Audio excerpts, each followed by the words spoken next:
PT Arci Indonesia Tbk mengantongi lonjakan laba bersih pada 2025 sejalan dengan moncernya pendapatan perseroan.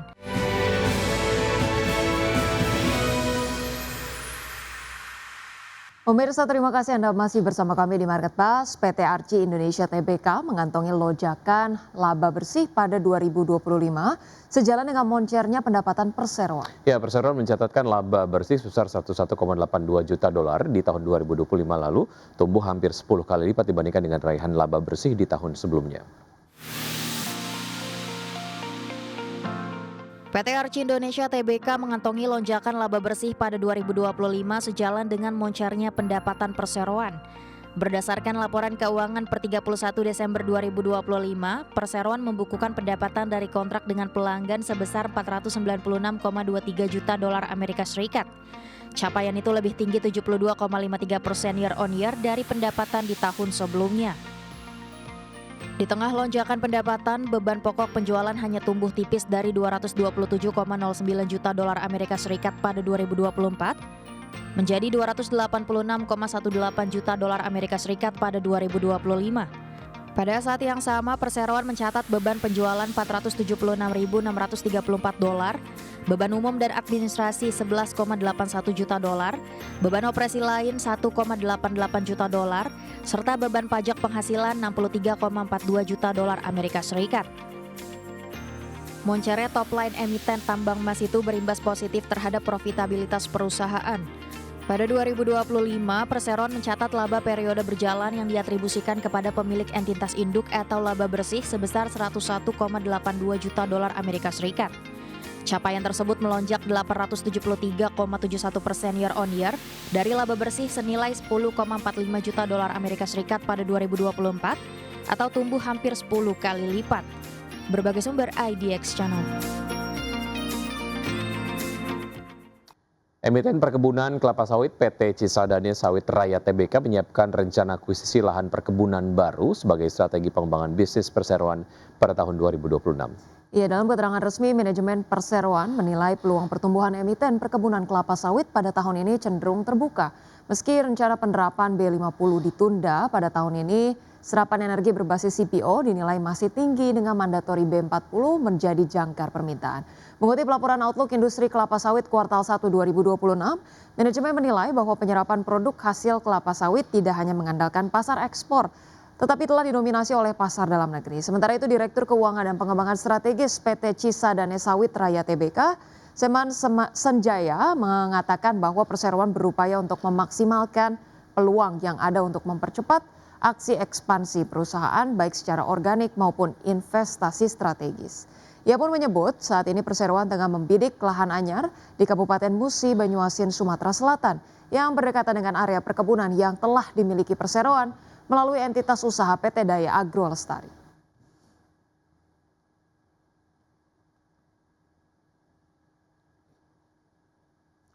Menjelang pemberlakuan aturan baru free float saham 15%, pelaku pasar diimbau mewaspadai potensi volatilitas harga pada sejumlah emiten dengan tingkat likuiditas rendah. Meski berpotensi terdapat tekanan jual, analis pasar modal menilai batas baru free float sebagai katalis positif bagi pembentukan harga dalam jangka panjang serta dapat meningkatkan daya tarik pasar modal Indonesia di mata investor global. Pasar saham diperkirakan bergejolak sementara seiring dengan pemberlakuan aturan minimum free float 15% yang akan segera berlaku. Pelaku pasar diimbau mewaspadai potensi volatilitas harga pada sejumlah emiten dengan tingkat likuiditas rendah, menyusul persetujuan OJK terhadap revisi peraturan 1A tentang kenaikan batas minimum saham publik atau free float menjadi 15%. Head of Research Sikisi Sekuritas Muhammad Wafi mengatakan implementasi aturan baru ini berpotensi memicu koreksi harga dalam jangka pendek. Adapun tekanan jual diperkirakan muncul seiring kewajiban memegang saham pengendali pada emiten dengan free float rendah untuk melepas kepemilikannya ke publik guna memenuhi ambang batas minimum. Meski demikian, ia menilai risiko terjadinya fenomena dumping atau aksi jual agresif yang merusak harga pasar relatif minim. Pasalnya, regulator telah merancang penerapan aturan ini secara bertahap melalui evaluasi berkala. Skema itu memberikan napas bagi emiten untuk mencari pembeli strategis dari investor institusi, alih-alih langsung membuang saham ke pasar reguler. Di sisi lain, kebijakan tersebut dipandang sebagai katalis positif bagi efisiensi pembentukan harga dalam jangka panjang. Dengan bertambahnya pasokan saham real di publik, risiko manipulasi pergerakan harga pada saham-saham yang sebelumnya kurang likuid dapat ditekan secara signifikan. Wafi mengatakan peningkatan free float hingga 15% juga menjadi syarat penting untuk meningkatkan daya tarik pasar modal domestik di mata investor global. Sementara itu, senior market analis Mirae Aset Sekuritas Indonesia Nafan Aji Gusta Utama mengatakan peningkatan ambang batas free float akan memberikan dampak positif yang signifikan terhadap kedalaman pasar. Menurutnya, dengan porsi saham publik yang lebih besar, celah harga antara permintaan dan penawaran diharapkan semakin menyempit. Nafan menambahkan porsi publik sebesar 15% akan mendorong proses pembentukan harga yang lebih efisien. Meski demikian, ia tidak menampik adanya potensi tekanan jual dalam jangka pendek, terutama bagi emiten dengan kapitalisasi kecil dan menengah yang saat ini porsi publiknya masih di bawah ketentuan. Lebih jauh, Nafan menekankan bahwa kenaikan free float ini merupakan tiket bagi emiten tanah air untuk masuk ke dalam radar investor institusi global. Sebagai catatan, OJK resmi menyetujui perubahan peraturan 1A yang diajukan oleh Bursa Efek Indonesia. Salah satu poin penting dalam revisi tersebut adalah peningkatan batas minimum saham publik atau free float menjadi 15% bagi perusahaan tercatat. Kepala Eksekutif Pengawas Pasar Modal, Keuangan Derivatif dan Bursa Karbon OJK, Hasan Fauzi, mengatakan persetujuan tersebut telah diberikan kepada bursa dengan beberapa catatan penyesuaian.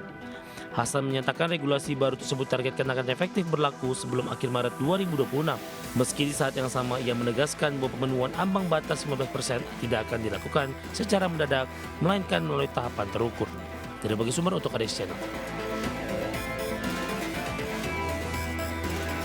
Iran menyatakan kesiapannya merespon kemungkinan serangan darat Amerika Serikat sambil menuding Washington tengah menyiapkan serangan meskipun negosiasi sedang berlangsung.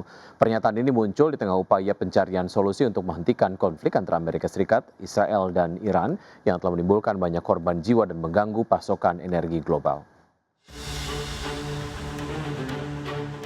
Iran menyatakan kesiapannya merespon kemungkinan serangan darat Amerika Serikat sambil menuding Washington tengah menyiapkan serangan meskipun negosiasi sedang berlangsung. Pernyataan ini muncul ketika kekuatan regional menggelar pertemuan di Islamabad untuk mencari solusi menghentikan konflik antara Amerika Serikat, Israel melawan Iran yang telah menewaskan ribuan orang dan mengganggu pasokan energi global. Ketua Parlemen Iran Muhammad Bakir Kalibaf menuduh Amerika Serikat menyampaikan sinyal negosiasi sambil diam-diam menyiapkan pengarahan pasukan darat. Adapun perang yang dimulai pada 28 Februari tersebut kini meluas ke Timur Tengah.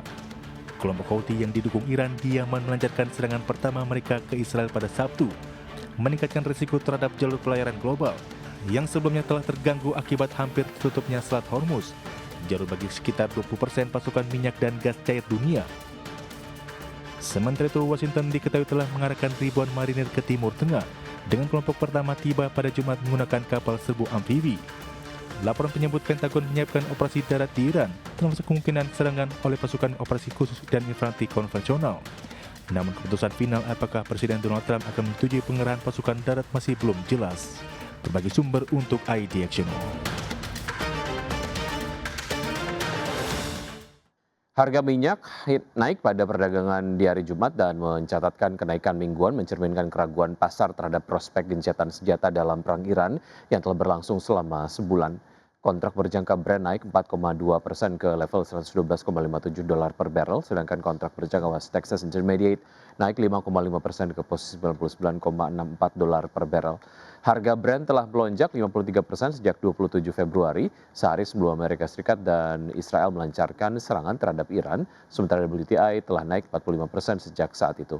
Secara mingguan Brent naik sekitar 0,3%, sedangkan WTI naik lebih dari 1%.